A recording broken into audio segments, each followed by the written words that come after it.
your energy is incredible and motivating, and not just because of the fitness, but just who you are in your personality. It's like, it's just bubbly and positive. And thank you. You just give out this wonderful, beautiful, positive energy. But I also feel that I always say your vibe attracts your tribe, or water seeks its own level. So the energy you put out into the world is the energy that you receive back. Yeah. And that speaks to you as well, because as a trainer, when you meet someone the first time, when you're going to work with them, you have to feel that energy is the right energy between the two of you. Yeah. And I think the minute that you walked into the studio, like, I'll never forget that moment. Tell everyone how we met. So we met, I think let me start, because I think it started on my side. It did. I was working on The View. Yep. I was with Paula Ferris. We had another fitness trainer that was on The View that Paula had really liked. Yes. But we shot a segment with her, and this trainer's publicist knew you. Yes. And she pulled me over to the side and she said, because at the time we were living in New York, you are New York based. And she said to me, I think you're going to really love a client of mine. I represent Kira Stokes. And I'm like, okay, great. And she said, let me just send you her email, but you should try training with her once, because even knowing you for this day, I feel like you guys are just going to get along. Yeah. So I don't remember if you sent me the email or I sent you one, but we reached out. We reached out somewhere. You sent me, which I will tell everyone. I mean, I grew up, I'm 49, an 80s girl. And so you can imagine, like, I get this email, and the publicist had told me, she was like, Candace may reach out to you.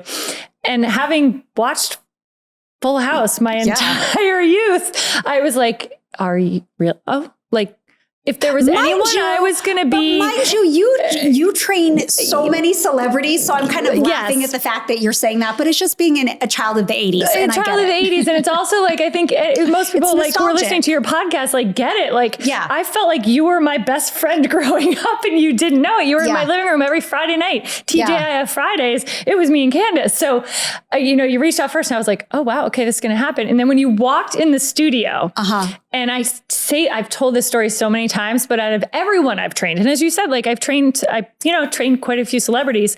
You walked down the stairs and I had like a moment where I was like, I know you're Candace Cameron Bure, but I was like, DJ Tanner just walked into the studio. Funny.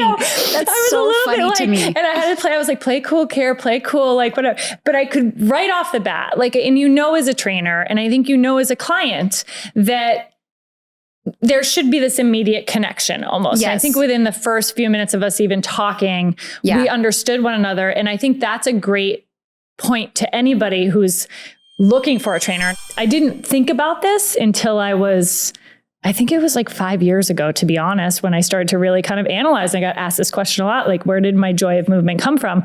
But I was born with hip dysplasia. So I was born with an unformed hip socket. I don't even think you know this story. You don't know this story. Your eyes are like, I know what is happening. So when I was born, and it's a pretty common issue to have, but they usually catch it.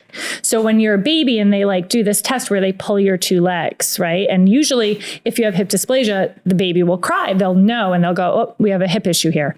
They didn't catch it with me. So 6 weeks old, went back to the doctor. My mom was like, something isn't right.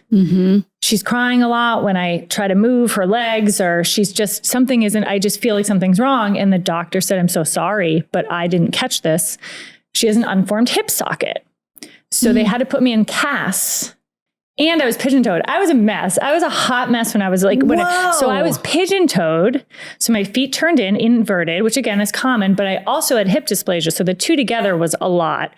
So because they didn't catch it, they had to put me in casts on both my legs, and I had special shoes for my feet, which they've changed this. We have, times have changed now, but I had a bar between my two legs, casts on, and special shoes for the first year of my life.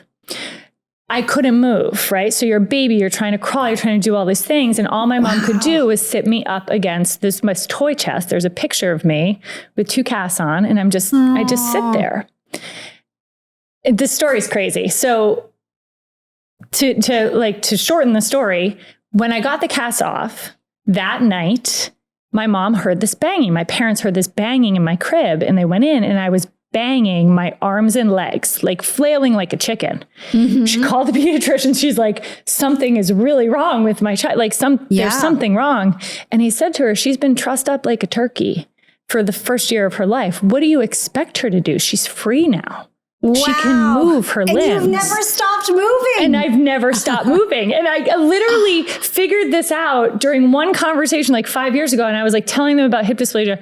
And I actually think it was one of my friends, my friend Brendan. And he was like, you've never told this story. And he's like, Kira. I was like, I'm really thinking this is where my love of movement stems from. Like from that point on, I was so grateful to move, and I was like, I could move my limbs. And I really did bang like that though for quite some time. Like it became kind of this thing. They'd come in and rub my back and it would calm me down. But so that's going way back to my love of movement. But I think my appreciation subconsciously, my appreciation, my love and my gratitude toward the ability to move somehow stems from that point in my life. And I didn't even realize it. So how about the people that are listening that are like, you guys are talking over my heads because I don't exercise at all. I haven't had an interest in it. Or, maybe I've had some physical injuries. I'd like to exercise more. I'd like to start, but I've never done that. Where do you tell people to start their fitness journey? So the beautiful thing about fitness is that it's really not, I know it seems complicated and overwhelming for most people, but starting out, it really shouldn't be. Mm-hmm. So we talk about this and you'll hear about it. It's like a buzzword now called zone 2 cardio. Okay. That's not a buzzword for me. I've never heard of that. Okay. So zone 2 cardio. Okay. You do it and you don't even realize it. Okay, because they gave it a name and nobody told me what the name is. They gave it a name, and this is what happens, right? All of a sudden it becomes a popular thing. And when we really break it down, it's like, well, we've actually been doing this forever. It just now has a name. Okay. So zone 2 cardio is considered cardiovascular work where you are able to maintain a full conversation. It's like, I hate to call it unintentional cardio, but it's unintentional cardio. It's like, so you're going through taking a walk is an example. Maybe it's going grocery shopping with your cart and you start to walk a little bit faster. It's movement that keeps you within about 40 to 60% of your max heart rate, right? Okay. So the thing about zone 2 cardio is that you can mesh it into your daily life. It doesn't have to be like, oh, I set aside time, because the number one reason people say that they don't work out is that they don't have time. Right. And quite frankly, we all have time because you make time for what's important. Exactly. You make a choice, right? And so zone 2 cardio is a fantastic way to get your body moving, right? Without feeling like you're intentionally working out or that you're like, oh, I got to do my workout now. A good example of that is, instead of always meeting my girlfriends for lunch or breakfast, I say, let's meet for a walk. Exactly. Because we really just want to talk. Exactly. So instead, we'll get on the path and we'll do we're not jogging, we're not running, we're just going for a brisk walk, but we're still able to talk and have a conversation. That would be zone 2 cardio. Or even like, most often too, when you get on an elliptical, for example, you're doing zone 2 cardio. It's very rare that you get on an elliptical and you're getting your heart rate up to 80% of your max, unless you're next to someone and they're booking it on an elliptical. But typically it's just moving your body and getting your heart rate up, but not over challenging your heart rate. So a great way to test if you're doing zone 2 cardio, if you're with a friend and you go for a hike, if you can't keep talking to them while you're hiking, you're above zone 2 cardio. Okay. Right? If you are on the path walking in general, it's like you need to be able to keep a conversation. If you don't have a buddy, can you keep a conversation with yourself? Like you may look crazy, but talk to yourself. like I talk to myself a lot. So just talk it out. Talk it out loud. That's zone 2 cardio. So one of the best ways to just get going is to realize that there are moments in your day where you can implement zone 2 cardio, whether it's even just walking to the train or it's walking to school to pick your kids up, or it's parking from a further spot at the grocery store. You can get those little bits in, which I also call movement snacks, right? And exercise snacks, movement snacks, which there's so much science out there now to say, and I've been preaching movement snacks since the day I started training, because there were times back in the day when I was training 12 people a day where the only time I could fit in my own workout was snacking on movement for 15 minutes in between clients. And it obviously was super effective. And there's so much science to support that now. And there's 2 different kinds of movement snacks, 2 different categories I put them into. So one is a movement snack, like we're sitting here right now, right? Mm-hmm. If we jumped up and did 20 jumping jacks, there's a movement snack. Right. Okay. So movement snacks are typically anything, they go from 60 seconds to 5 minutes. Okay. You can do them at any point, but it also should be something that like you can jump up and do and with no fear of being injured.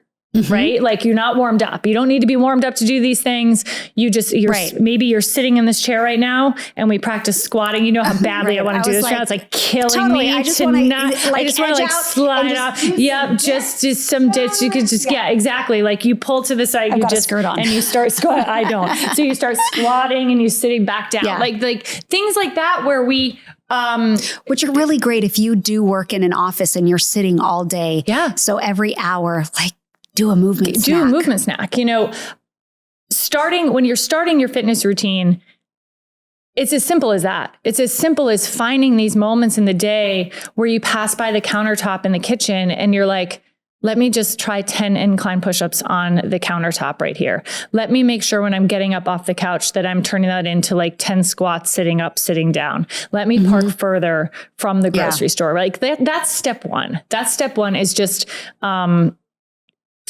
almost retraining your brain to think in that direction, right? And remembering that it needs to become a habit, like brushing your teeth. Like how you think of implementing fitness into your life initially needs to become, and there's a way of this, it's always stacking, right? That's how my app works. Yeah. That's how I think, but stacking habits, right? So if you know that you need to drink more water, and we all need to hydrate and drink more water, but you need to drink your water before you have your coffee in the morning. Put a water bottle by the coffee maker. Or by your bed. There's habit stacking, right? Yeah, habit stacking. Stack the water with the coffee. The coffee's a habit. So now I'm going to make the water before the coffee a habit.